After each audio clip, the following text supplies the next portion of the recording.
السلام علیکم دوستو۔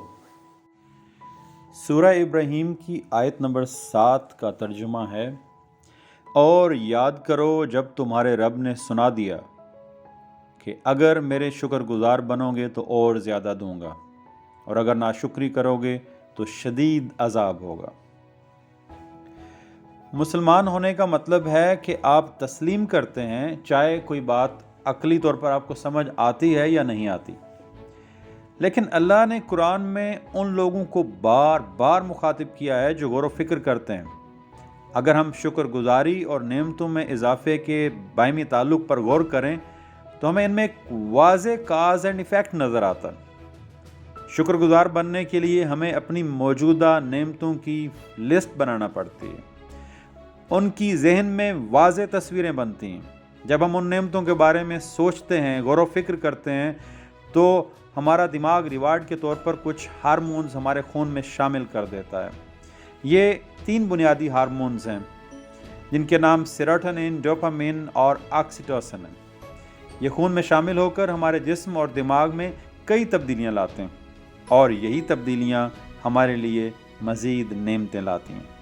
سب سے پہلے شکر گزاری کے نتیجے میں پیدا ہونے والے یہ ہارمونز ہمارے جسم میں موجود ٹینشن، ڈپریشن، بے چینی، خوف اور بے یقینی پیدا کرنے والے برے کیمیکل کارٹیزول کی مقدار کو جسم میں ریڈیوس کر دیتے ہیں، جس سے ہمارا موڈ اچھا رہتا ہے، ہم خوش باش اور خوشگوار رہنا شروع کر دیتے ہیں۔ ہمارا یہ اچھا موڈ اور خوشگوار رویہ ہمیں اچھے تعلقات بنانے اور مزید کامیابیاں سمیٹنے اور نعمتیں حاصل کرنے میں مدد دیتا ہے۔ دوسری بات، جسم میں موجود ان اچھے ہارمونز کی بڑی ہوئی مقدار کی وجہ سے رات کو ہم گہری پرسکون نیند کا لطف اٹھاتے ہیں اور اگلی صبح تر و تازہ، پرجوش اور پر امید ہو کر جاگتے ہیں۔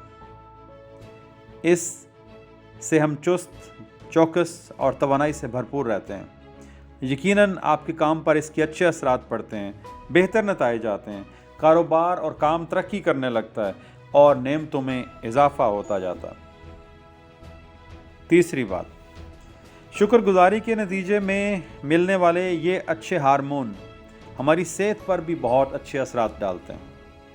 ہماری جسم کا بیماریوں کے خلاف لڑنے والا امیون سسٹم فعال اور تگڑا ہو جاتا ہے، اور جسم میں داخل ہونے والے کسی بھی بیماری کے جراثیموں کو مار بھگاتا ہے۔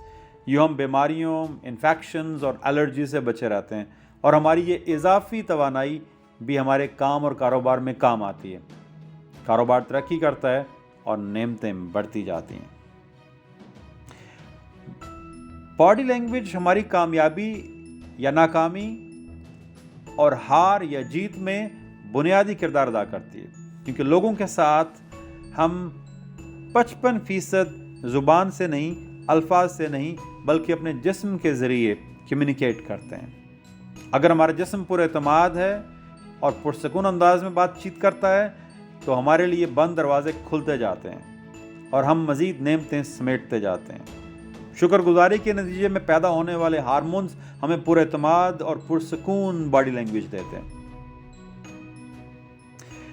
کسی بھی پروجیکٹ، کام یا ٹاسک کی بہترین تکمیل کے لیے کنسنٹریشن بنیادی ضرورت ہے۔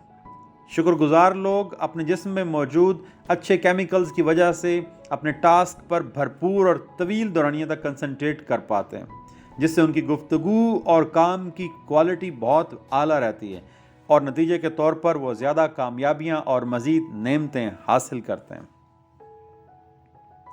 دوستو، زندگی کا سفر کوئی پختہ ہموار راستہ نہیں، بلکہ اس میں بڑے مشکل مقام آتے ہیں، لکودک صحرا آتے ہیں، گہری گھاٹیاں اور سر بلند چوٹیاں آتی ہیں، کانٹے دار جھاڑیوں کے جنگل آتے ہیں، دلدلیں آتی ہیں۔ ایسے میں انسان کا حوصلہ ٹوٹنے لگتا ہے، امید کا دامن چھوٹنے لگتا ہے۔ ایسے میں صبر، گہرا اور مضبوط صبر ہی ہماری ڈھال بنتا ہے، اور ہم بغیر رکے صبر کا ہاتھ تھام کر کامیابی کے راستے پر رواں دواں رہتے ہیں۔ اس سفر کے اختتام پر مزید نعمتیں مسکرا کر ہمارا استقبال کرتی ہیں۔